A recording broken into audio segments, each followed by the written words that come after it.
Vamos a empezar la presentación del día de hoy. Les agradecemos mucho su presencia, como siempre.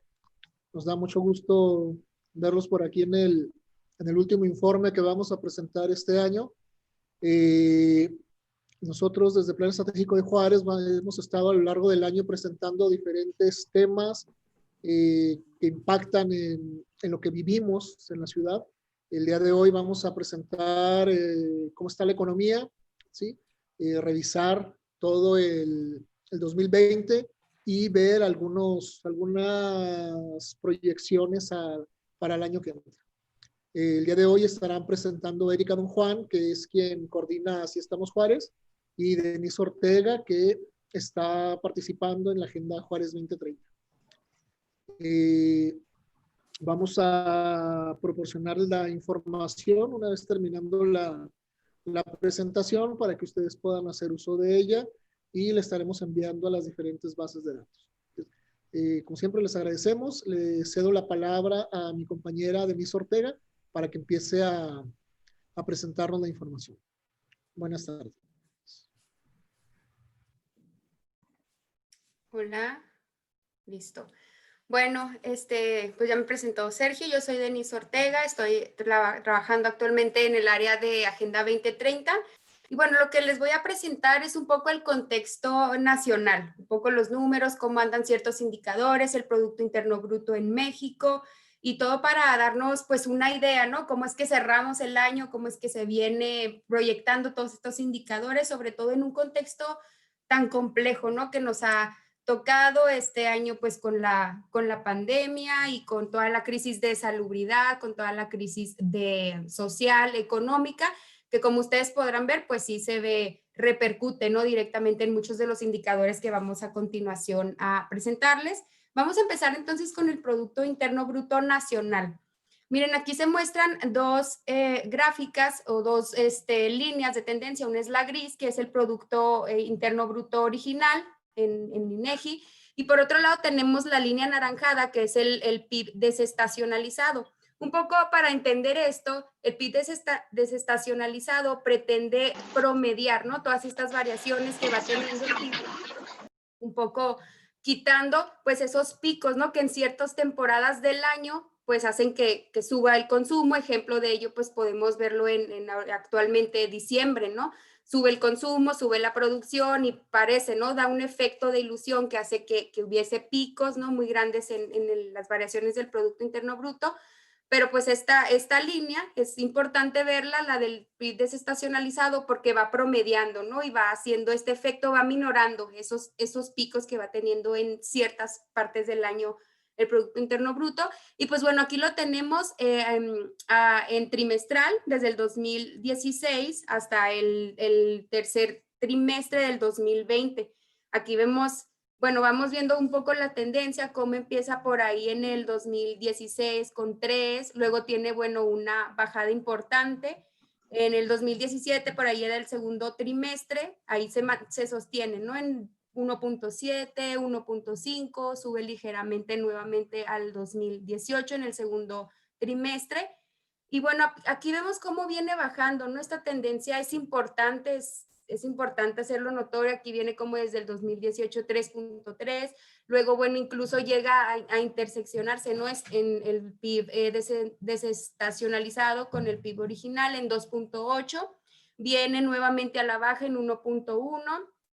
Luego vemos ahí en el segundo trimestre del 2019 ya hay números negativos, ¿no? 1.1, menos 1.1, luego sube ligeramente, pero sigue estando negativo en menos 0.3, luego tiene esta caída nuevamente en el primer trimestre del 2020 de un menos 1.3, el menos 2.1 el desestacionalizado.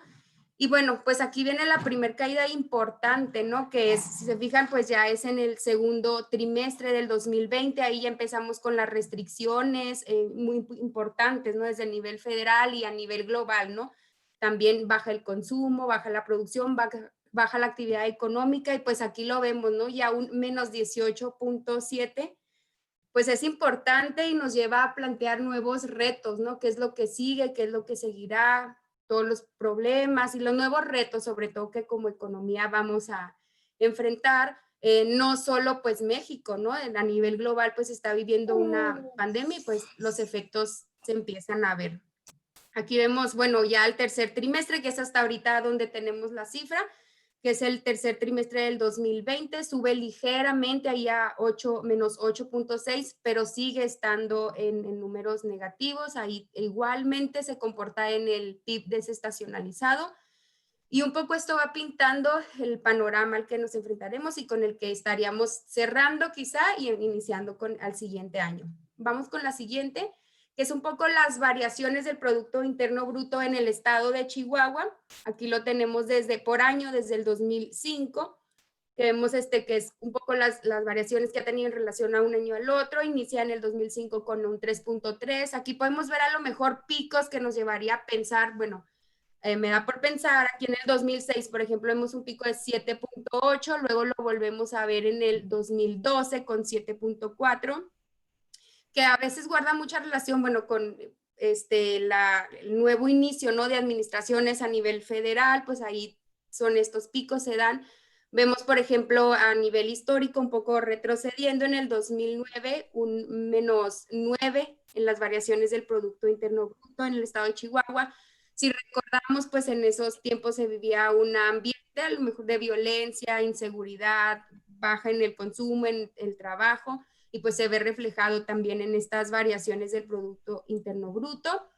Luego tenemos acá en el 2014 una caída nuevamente importante, solamente es del 2 puntos o porcentuales en el 2014, que luego, bueno, incrementa a 5.1 en el 2015 y viene decayendo el Producto Interno Bruto en Chihuahua hasta llegar al dato más actualizado que tenemos, que es el del 2018, que igual pues es importante, ¿no? Nuevamente un 2.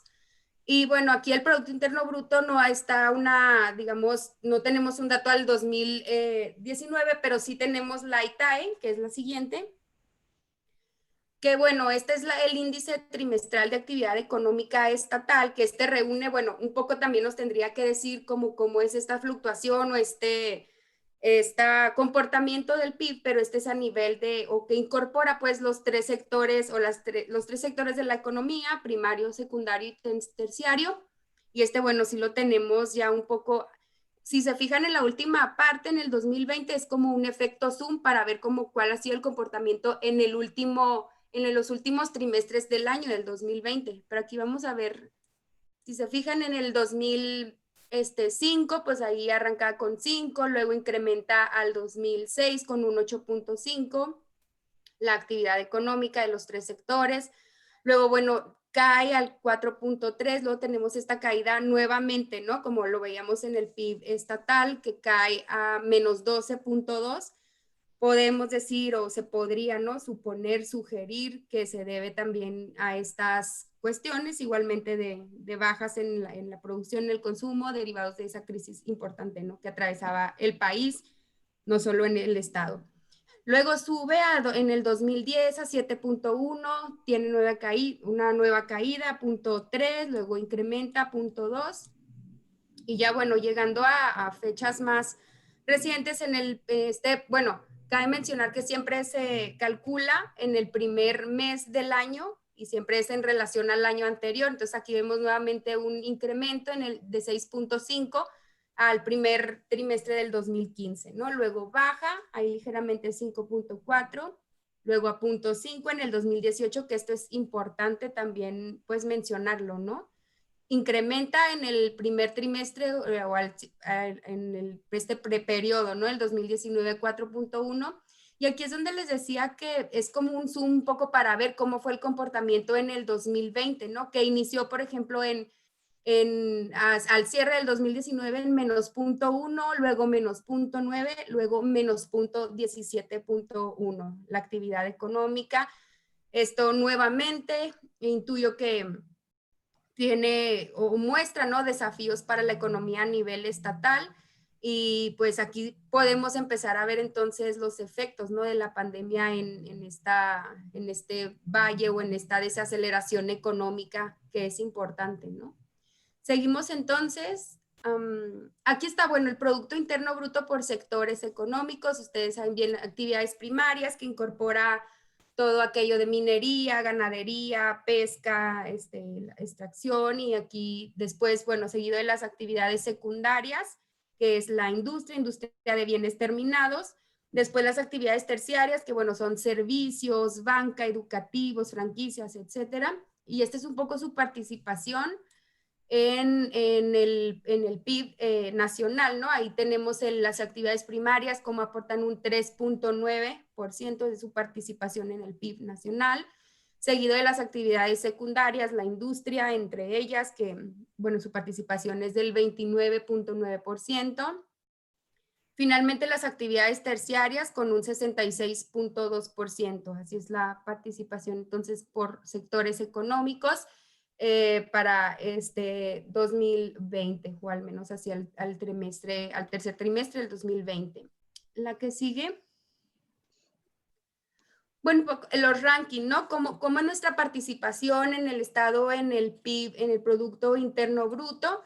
Iniciando aquí con la Ciudad de México, ¿no? Siempre en primer lugar, con 3.128.000.000.000, con su aportación de un 17.67% al PIB nacional, seguido del Estado de México, y en tercer lugar el Estado de Nuevo León, ¿no? Con 1.353.000.000.000 de pesos, con un 7.5%. Aquí, bueno, Ciudad Juárez, bueno, más bien el estado de Chihuahua, por ahí en la posición número 11, con una contribución al PIB del 3.18%, y ahí nomás para poner, digo, está listado, pues junta, ¿no?, a todas las entidades federales, y ahí está en el lugar número 32.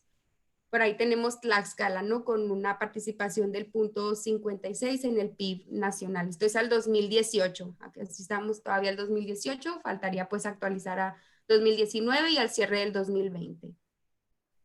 La siguiente. Bien, esta es muy importante, ¿no? Ver cómo avanza la inflación, cómo ha sido su comportamiento. Aquí lo tenemos desde el 2018 al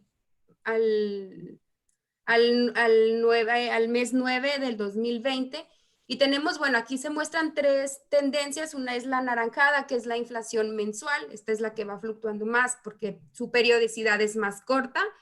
Y bueno, digamos que todo esto se conjunta en la línea esta que es como un color verde, una tonalidad verde, verde olivo, que es la inflación interanual, que lo mide en 2 periodos en el año, digamos por ahí a mitad del año, acercándose el cierre del año, y después la inflación acumulada anual, que es la que ya nos muestra cómo es que va cerrando, ¿no? La inflación, que es tan importante, ver qué tanto nos está alcanzando a los mexicanos con nuestro dinero para obtener los bienes básicos, canasta básica, canasta rural, canasta urbana.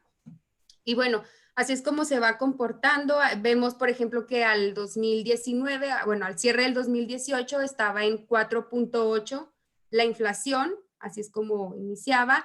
Luego, bueno, vemos un descenso importante en la inflación, así se va, sigue caminando hasta el 2019, donde encuentra nuevamente un punto. Incluso ahí vemos en la gráfica que se llega a juntarse, ¿no?, con la inflación interanual en 2.8, esto para el cierre del 2019.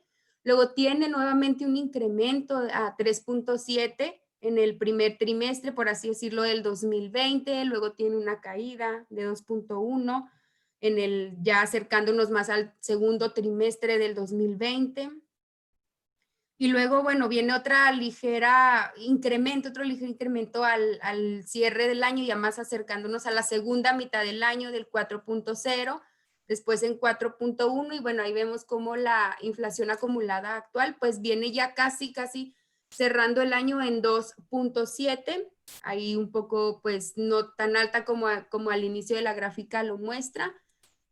Y así es como viene cerrando entonces esto de la inflación al casi cierre del año. Todavía no tenemos así las fechas a lo mejor de este último trimestre del año, pero viene en 2.7, pareciera que viene a la baja, lo cual podría sugerir que es alentador, no es tan malo, pero pues ahí faltaría ver cómo cierra finalmente el año. Vamos con la siguiente. Ok, otro importante, sobre todo para nosotros, bueno, muy interesante por vivir en frontera, a lo mejor también, es el tipo de cambio, cuál ha sido su fluctuación a través del tiempo. Aquí lo tenemos desde el 2010 al 2020. Y pues calcula esta variación, si ustedes se fijan, bueno, las barras grises se nos muestra como el precio, pesos mexicanos por dólar americano, moneda hegemónica, y luego la línea anaranjada nos muestra la tendencia de cómo ha sido la variación de un año a otro. Ahí vemos, por ejemplo, en el lapso, ¿no? El 2010 al 2011, pues hay una ligero, cierra el año al 2011 con un ligero decremento de pesos mexicanos por dólar americano, lo cual hace que la variación sea de menos 1.7. Luego, bueno, viene un incremento al 2013 de 13.16 pesos por dólar americano, lo cual sube esta variación a 6 puntos porcentuales. Luego baja, bueno, sube nuevamente, pero es menor en relación al periodo anterior, por eso es que tiene un 1. Luego viene, bueno, en 2015 está incremento en el valor del dólar por pesos mexicanos a 15.85, que es equivalente a 19.53. Luego baja y vemos como en 2017 pareciera que se estabiliza, no tiene menores variaciones los pesos mexicanos frente al dólar, y así parece que se queda hasta el 2019, que alcanza un mínimo pues importante de 0.2 la variación. Luego, bueno, vuelve a incrementar. Tenemos que al mes 11 de este 2020, pues tenemos el dólar o el cierre del dólar en 21.63 pesos mexicanos por dólar americano, lo cual indica que tiene una variación del 12.3%. Y así es como va cerrando el año. La siguiente. La inversión extranjera directa, otro indicador muy importante. Aquí igualmente las barras grises muestran el valor de la inversión extranjera directa en millones de pesos, y la línea anaranjada va mostrando la tendencia. Esta sí ha tenido como fluctuaciones muy importantes, llama la atención nuevamente, por ejemplo, si ustedes se fijan ahí en el 2009, viene esta desaceleración de la inversión extranjera directa importante. Igualmente podríamos, no sé, mencionar que probablemente sea por esta crisis también que tenía el país, no solamente el Estado, también el país, y pues se ve inmediatamente reflejado en esta disminución o en esta desaceleración de la inversión extranjera directa. Luego, bueno, se viene componiendo, incrementa nuevamente al 2010, llega a alcanzar una variación del 56.6%, que luego baja al siguiente año hasta mostrar un menos 6.1, luego menos 14, y se incrementa, ¿no? Aquí en el 2013, pues vemos esta aceleración importante al cierre del 2013, que incluso llega a marcar 120.7% la variación, luego baja. Y un poco aquí al cierre del año ya me voy a enfocar más en los últimos años. En 2017, pues sube a 8.2, luego baja a menos 0.4, perdón, y luego es ligero el incremento, ¿no? Esto es importante porque pues habla de toda esa inversión que está llegando a México de otros países, y es importante pues mantenerla. Creo que este decremento es muy significativo, es latente. Nos falta ver qué sucedió con esto en este contexto de pandemia, en este contexto de crisis económica, y pues nos quedaría por ahí, aunque ya podemos ir viendo, ¿no? Porque si ustedes se fijan al 2019, pues es de 34.75, luego al tercer trimestre del 2020 ya baja a 23 millones, 23.482.000, lo cual es importante, y si nos estaría hablando de que muy probablemente pues sea muy notorio, ¿no? Esta desaceleración económica al cierre del año. Bien, la siguiente es la tasa de desocupación a nivel nacional y a nivel estatal. Si ustedes ven esta brecha que existe, ¿no? Este espacio blanco que queda entre la estatal y la nacional, bueno, se debe a que a nivel estatal siempre hemos tenido tasas de desocupación más bajas que en relación a la nacional. Esto, bueno, puede deberse al tipo de empleo que tenemos, y recuerden un poco, la tasa de desocupación es el porcentaje de la población que no está ocupada dentro de la fuerza laboral activa. en el país. Y se fijan siempre, bueno, Chihuahua estando un poco por debajo, ¿no? De las tasas de desocupación nacionales. Ahí lo tenemos, o tiene la misma consistencia hasta el primer trimestre del 2017, donde ahí se asemejan, ¿no? Llegan a estar incluso iguales, la nacional y la de Chihuahua con un 3.1. Luego, bueno, vuelve a tomar su ritmo que siempre ha tenido con una tasa de desocupación más baja. Por ahí vemos, por ejemplo, en México, con un 3.6, mientras que en Chihuahua se mantenía en un 2.5. Luego vemos cómo a inicio del año del 2018, bueno, se incrementa, ¿no? Llega a estar incluso por encima de la tasa de desocupación nacional con un 4.0, mientras que la nacional a lo mejor está por ahí en un 2.9. Luego viene otra vez, recupera esta tendencia, estará en 2.1, luego se asemeja nuevamente en el 2000, a mediados del 2019 a 3.5, luego aquí en el 2020 ya baja nuevamente, pero sube, ¿no? Y sube en relación y está por encima de la tasa de desocupación nacional, que por ahí vemos que es de 2.9, mientras que para el estado de Chihuahua es de 3.5, lo cual pues bueno nos llevaría a pensar muchas cosas, qué tanto se debe a la pandemia, qué tanto se debe a nuevas cuestiones de salarios, y por ahí nos llevaría a pensar pues bueno, qué es lo que está causando esta tasa de desocupación que está incluso por encima de la nacional. Me parece que por mi parte es todo. Vamos ahora con el contexto juarense con mi compañera Erika y pues seguimos aquí. Muchísimas gracias, Denise. Y pues bueno, vamos a continuar con la información ahora sí de la economía juarense. Y como bien lo ha comentado Denise, con este contexto nacional y estatal que nos dio, y pues yo creo que ninguno de nosotros estamos ajenos a esto, ¿verdad? El 2020 nos recibe a la ciudad, al estado, al mundo, con una pandemia que ha impactado en muchos temas económicos. Y pues lamentablemente por cuestiones de tiempo traemos aquí solamente algunos de los indicadores que nos permiten ver este impacto, ¿sí? Y hay algo que es importante observar y que creo que es importante destacar. Si bien todos los primeros datos del impacto económico que tuvo o que tiene la pandemia, pues sobre todo rumbo al segundo trimestre, algo del tercer trimestre, cuando ya empiezas a observar los datos finales con los que va cerrando el año, se empieza a mostrar ya ligera mejoría en algunos de los indicadores, ¿sí? Y es algo que es interesante y que tiene muchísimas explicaciones que es importante ver, ¿sí? Por ejemplo, uno de los datos que es sorprendente es, y que hay, pues creo yo, bastante explicación detrás, sobre todo que tiene que ver con la actualización que a lo mejor el INEGI haya hecho de los datos, ¿verdad? Y que a lo mejor todavía no esté totalmente el impacto de la pandemia, porque es sorprendente visualizar en 2019, al cierre del año, el DNUE contabilizaba, que es el Directorio Nacional de Unidades Económicas, supone que las empresas que existen en la ciudad, contabilizaba 41.649 empresas, si vemos la cifra total. Y ya para el 2020, el último dato es al mes de noviembre, entramos a consultar el DNUE, y aparentemente pues hay una cifra mayor de empresas registradas por parte de este directorio en la ciudad, ¿no? 42.648. Entonces, esta cifra pues ha venido creciendo a través del tiempo. Si ustedes observan la cantidad de empresas, en 2015 eran de 39.999.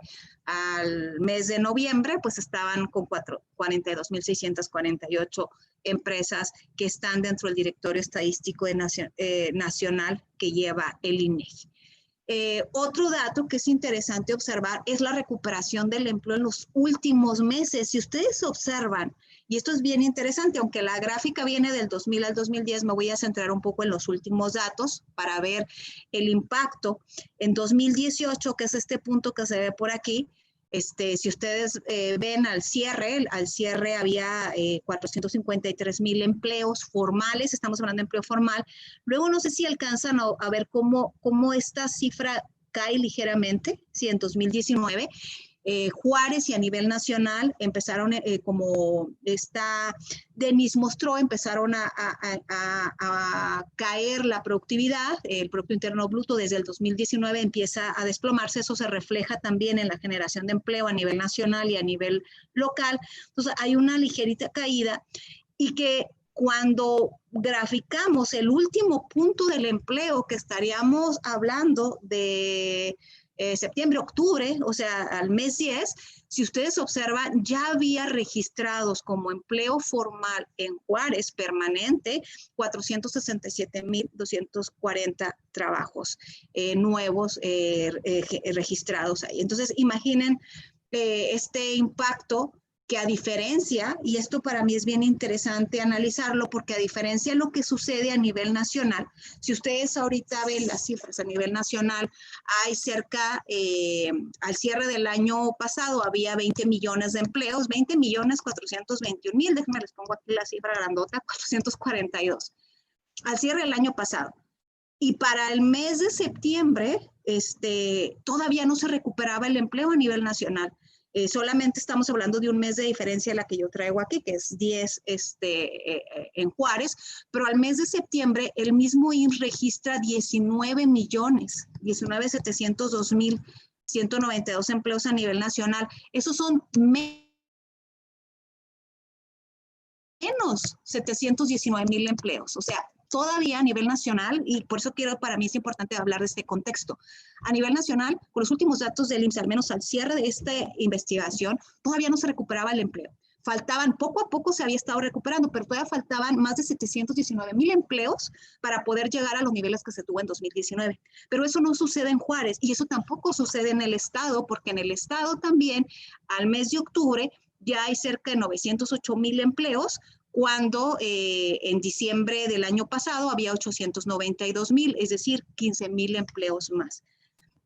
Creo, y yo creo que muchos de los que vivimos aquí en esta ciudad, sabemos que los empresarios juarenses, los empresarios del estado, sobre todo pues hablando de Juárez, han hecho un gran esfuerzo para mantener su planta. Eso nos muestran estos datos, que han hecho un gran esfuerzo porque aunque hay empleo, no se habla detrás de este dato qué sucede, ¿verdad?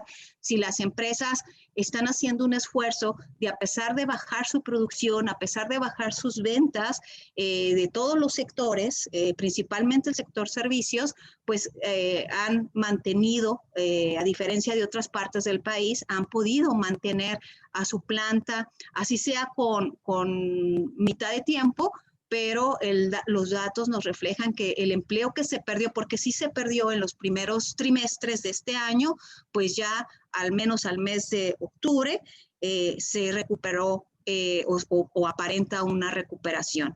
En cuanto estén los datos de noviembre, diciembre, creo yo que vamos a ver esa recuperación en el empleo formal de la ciudad.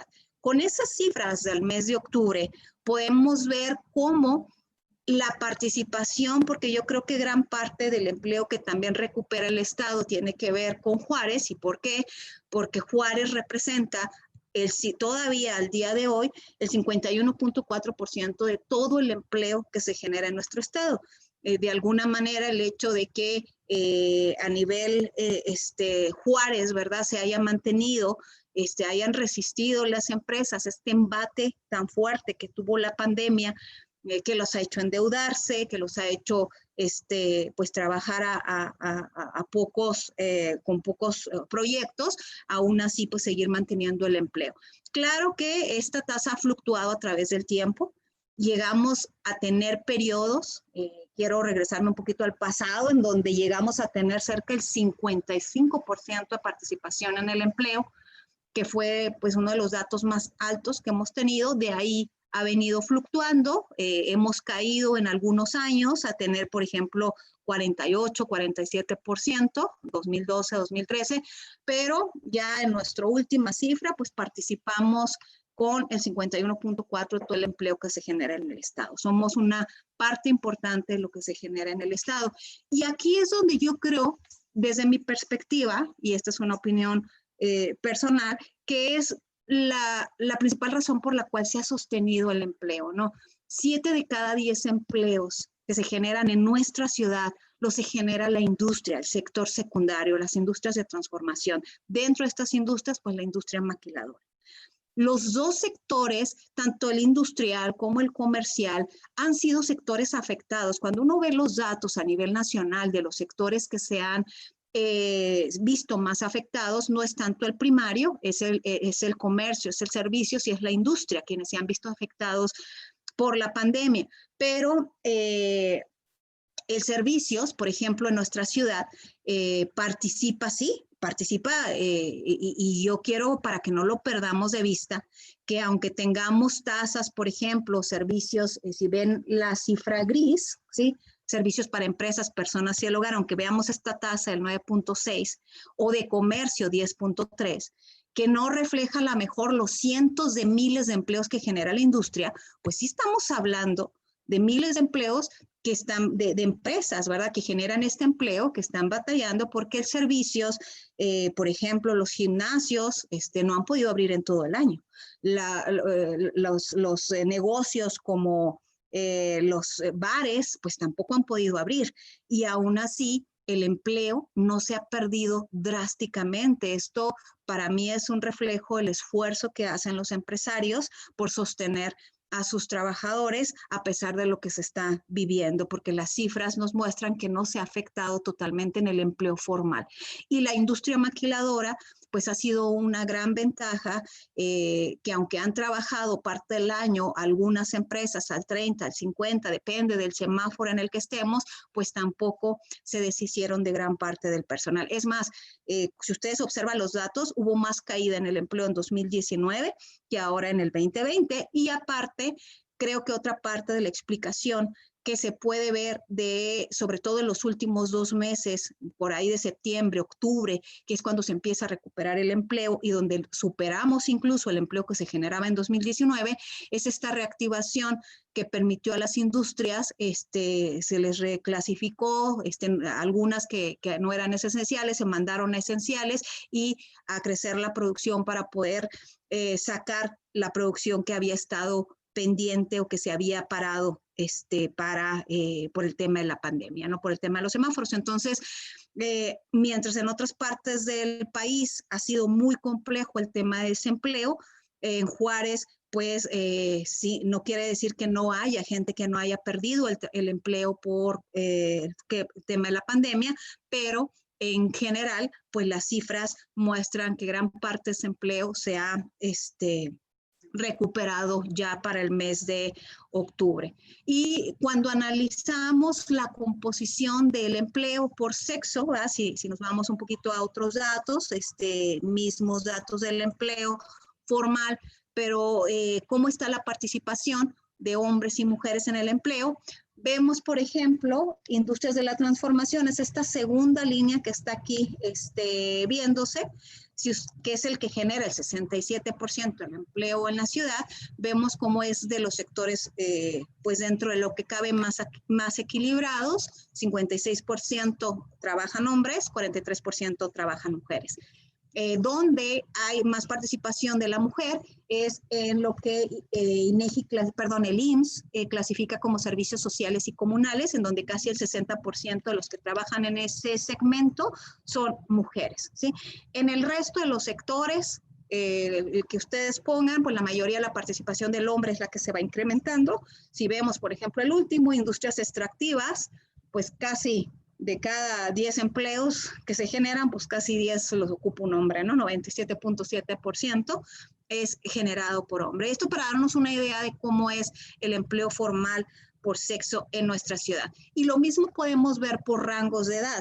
Cuando tú analizas el empleo formal que se genera en nuestra ciudad, estos rangos, tanto los anteriores que acabo de ver por sexo como los de por edad, son con el último dato que al cierre de esta investigación se hizo por parte de Plan Estratégico, que es el mes de octubre.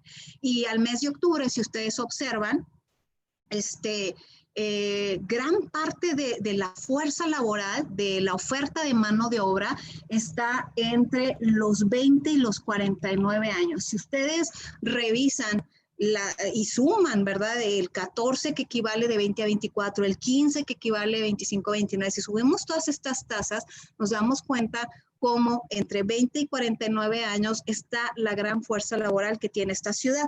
Hay empleo que se genera antes de los 20 años, pero la tasa es del 4%, y hay empleo que es claro que sí, hay gente que trabaja por encima de los 50 años, pero si ustedes observan, pues ya la tasa a partir de que se incrementa el rango de edad, pues la tasa ya de participación de gente con dentro de ese rango de edad, pues es cada vez menor, hasta el punto, por ejemplo, de 75 años o más, en donde solamente está el 0.05% de participación de mano de obra en esa edad, dentro del empleo formal. Entonces, la gran fuerza laboral pues está entre los 20 y los 49 años.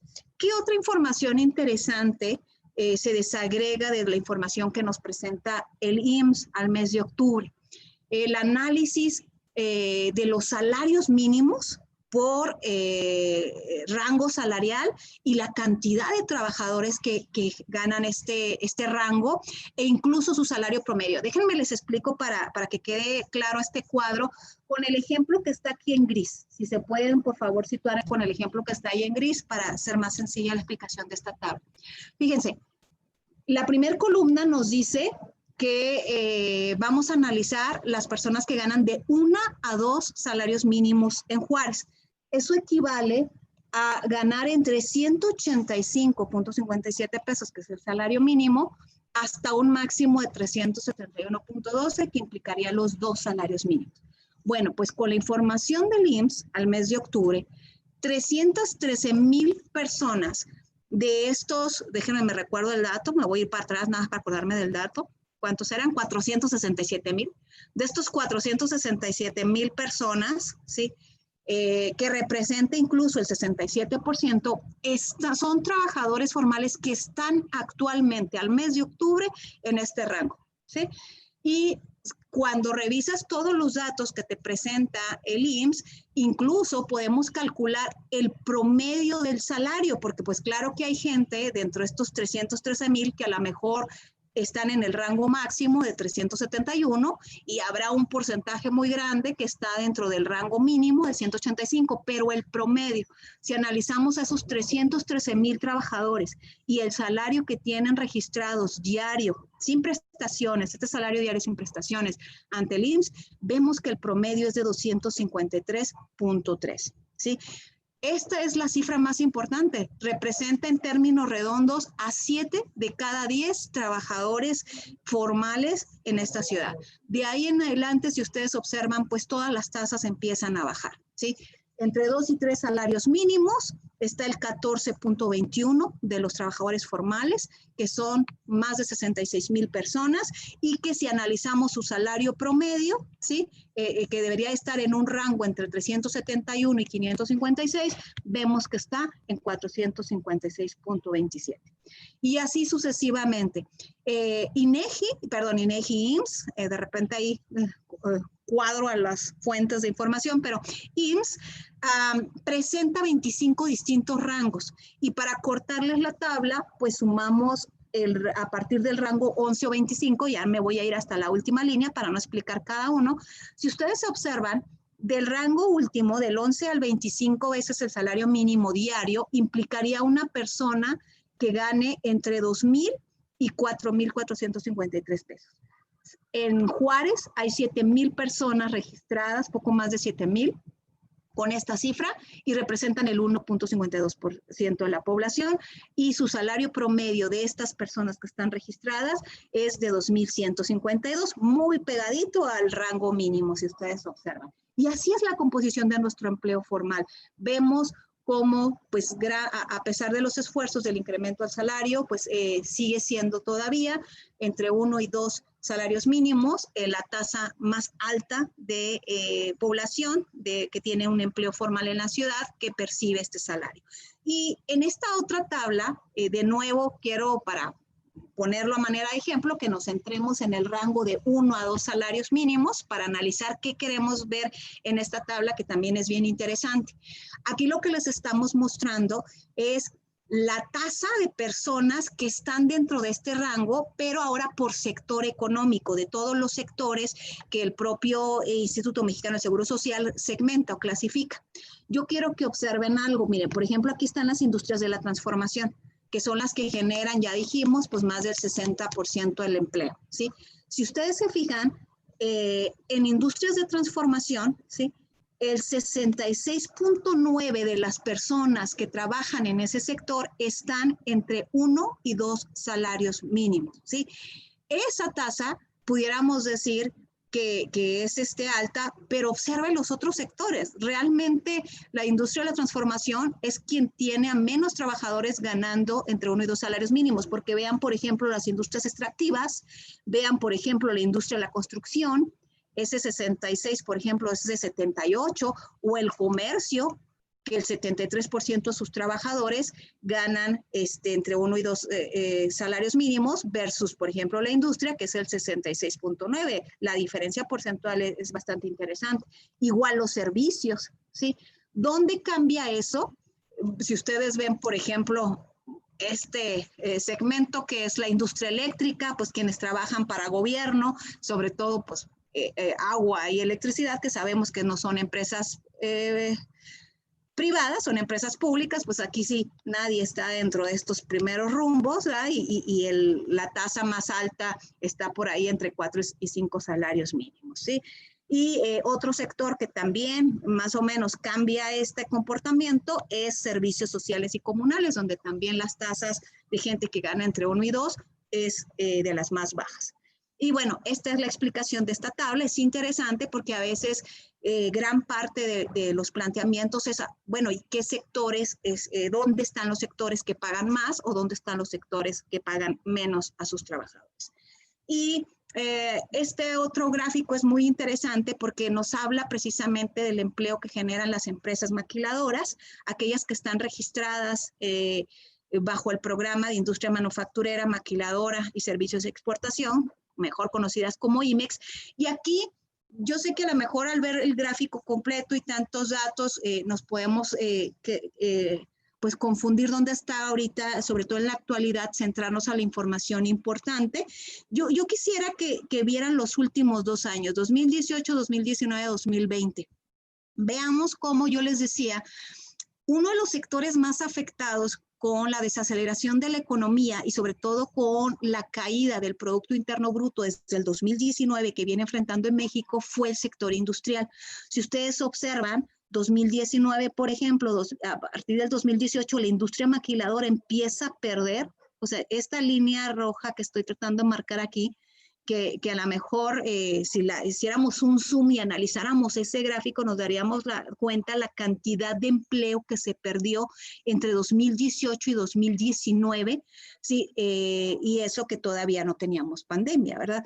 Claro que con la pandemia hay un pico aquí, un punto que sería como el punto más bajo de esa caída, que ya es el punto de la entrada en la pandemia, pero con los datos más recientes, que ahora lo vuelvo a insistir, con los últimos meses, incluso este es el mes 8, que es el mes que va con retraso, lamentablemente a mí me encantaría, y a todos los que manejamos datos, ¿verdad?, que INEGI, IMSS y todos nos dieran el último dato, pero siempre tienen algún retraso en sus cifras, y al mes 8, estamos viendo ya una recuperación, o sea, estamos hablando de 289,000 empleos formales generados en IMEX, empresas de la industria maquiladora, que supera por mucho incluso el empleo que se tenía cuando se empezó a desacelerar y a caer la economía. Entonces, mi explicación y pensando en este análisis, pues es este repunte que al volver a permitirles producir, pues bueno, se requiere generar y sacar toda la producción. Porque si ustedes analizan, extraje este pedacito histórico, está aquí, lo estamos extrayendo para ustedes, y si ustedes analizan esta caída, que es la que les mencionaba, de este pico o este mínimo de 267,000, que fue el mínimo en junio del 2020, ya para verlo a detalle, para que lo podamos ver a detalle, si ustedes lo analizan y checan esta expansión tipo B que hay, estamos hablando de cerca de 21,400 empleos más que se sumaron a la economía de junio a julio, agosto, y pues falta ver noviembre, diciembre, cómo nos va a ver. Entonces, la realidad es que este esfuerzo, pues es un esfuerzo totalmente privado, es un esfuerzo empresarial de los sectores económicos de sostener el empleo, así sea con salarios bajos, pero sostenerlo para salir de esta crisis de la pandemia. Y a través del tiempo hemos también analizado otros datos, hemos presentado en Plan Estratégico de Juárez el ranking que año con año hacemos sobre las empresas maquiladoras y las 33 localidades donde hay empresas que están registradas bajo bajo ese registro, valga la redundancia. O sea, son empresas que están registradas como IMEX. Y cuando uno analiza los 33 municipios y los datos que reportan sobre las remuneraciones que hacen de salarios y prestaciones a sus trabajadores y ranqueamos ese total, lo calculamos por cada uno de sus trabajadores, no el total, sino lo hacemos per cápita por cada empleado, vemos que si bien hemos venido mejorando, no seguimos, y me refiero que hemos venido mejorando porque a lo mejor no lo recuerdan, en los primeros informes llegamos a estar en los lugares 30, 33 de esta tablita, y ahorita ya estamos en el lugar 25. Eso quiere decir que hemos a través del tiempo de estar en los últimos lugares, pues avanzado. Pero hemos avanzado sin llegar a los primeros lugares, mientras por ejemplo, las empresas que están como IMEX registradas en San Nicolás, Nuevo León o en Veracruz, ganan un promedio de 37,721 per cápita a los trabajadores, ¿sí? Mensuales al mes de agosto, si lo habláramos así. En el caso de Chihuahua, la ciudad de Chihuahua está en 18,000, que eso lo llevaría al lugar 19, y pues Juárez está en el lugar 25, con un promedio per cápita de 16,611 pesos por persona. Ahora, esto es considerando, no importa tu puesto, eres personal administrativo o eres un técnico o eres un empleado operativo, etcétera. Pero la información que nos presenta INEGI nos permite segmentar por lo menos esta información en dos tipos de trabajadores. En lo que le llamo operativos, que incluye técnicos y operadores de producción, ¿sí? Cuando tú ya los segmentas y ya los separas, bueno, pues caemos de ese lugar 25 que teníamos y nos vamos al lugar 30.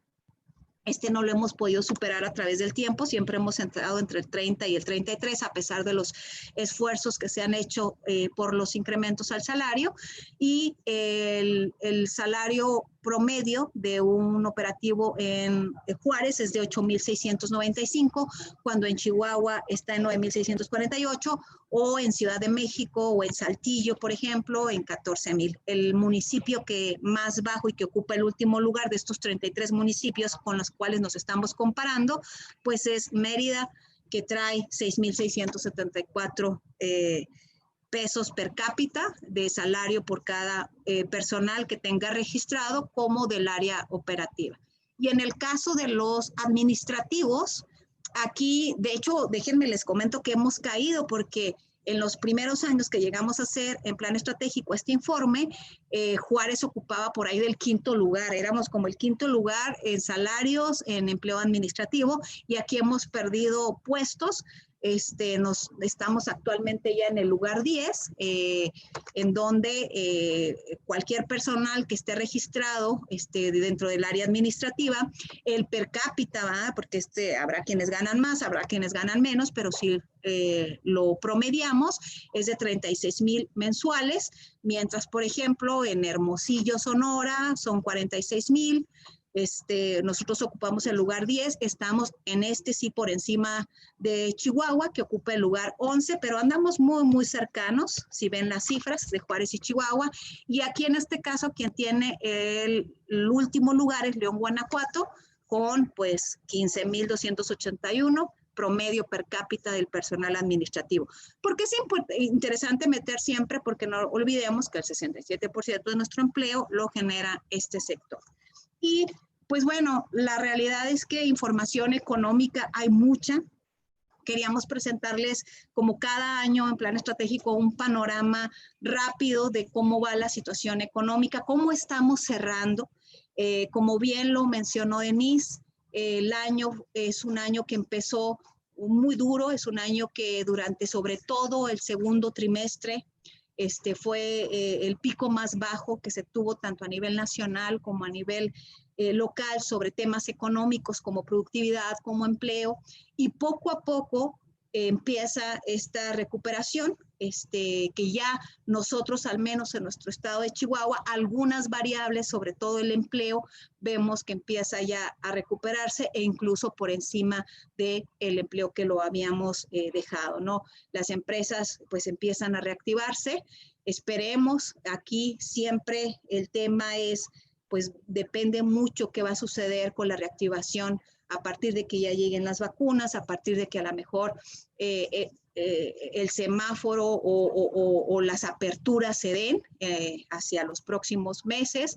Esto está bien variable y va a depender de muchas cosas. Pero, ¿qué nos espera para el próximo año? ¿Qué es lo que estamos esperando los juarenses, los mexicanos e incluso el mundo para el 2021? Porque ahorita estamos todos en esta sincronía por el tema de la pandemia.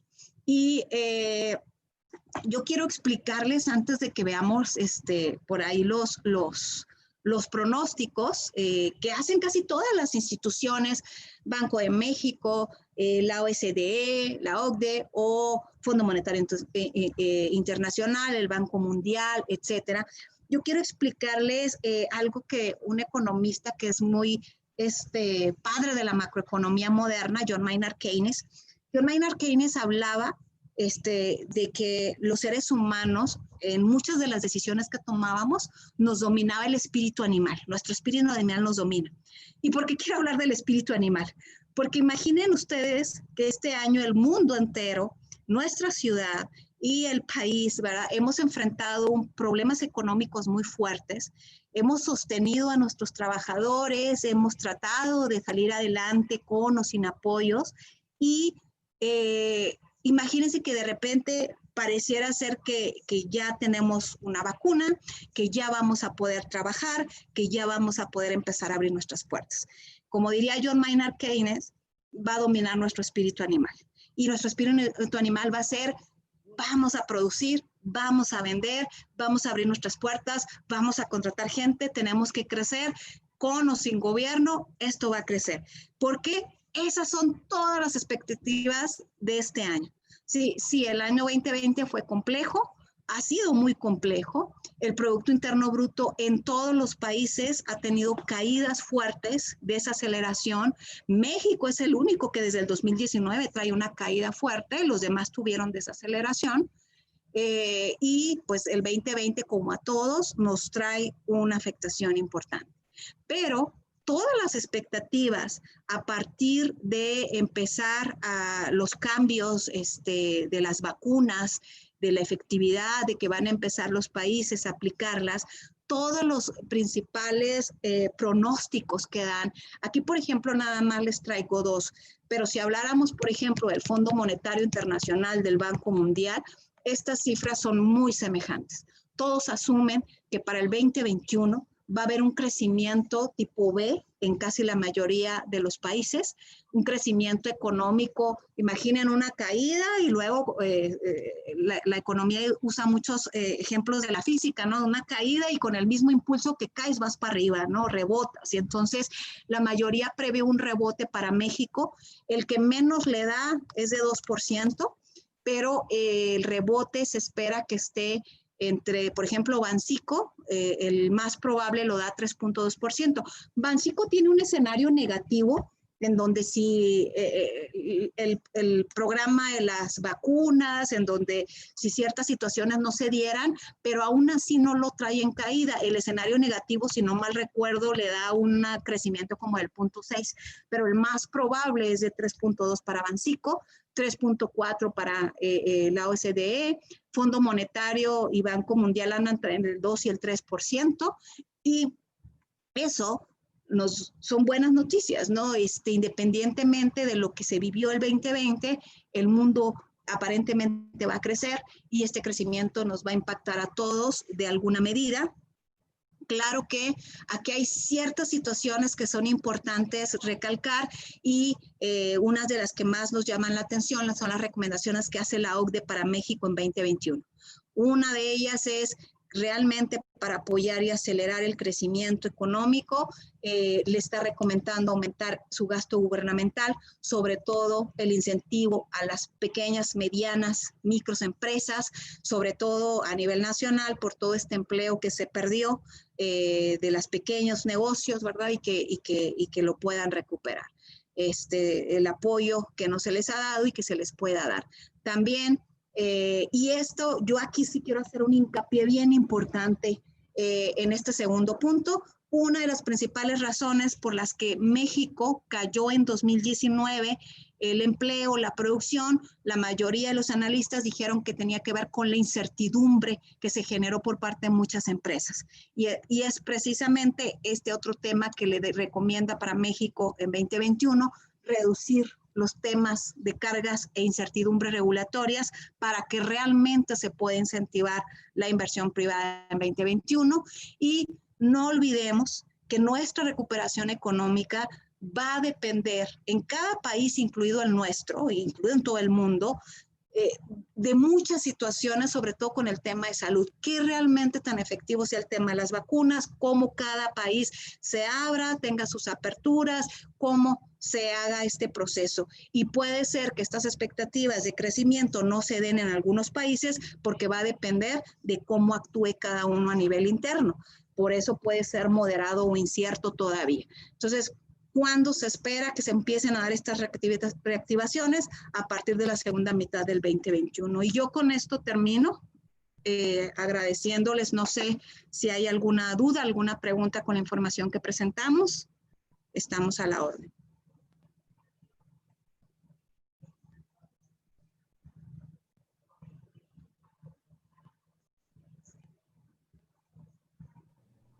¿Nadie? Déjenme checar ahí el chat.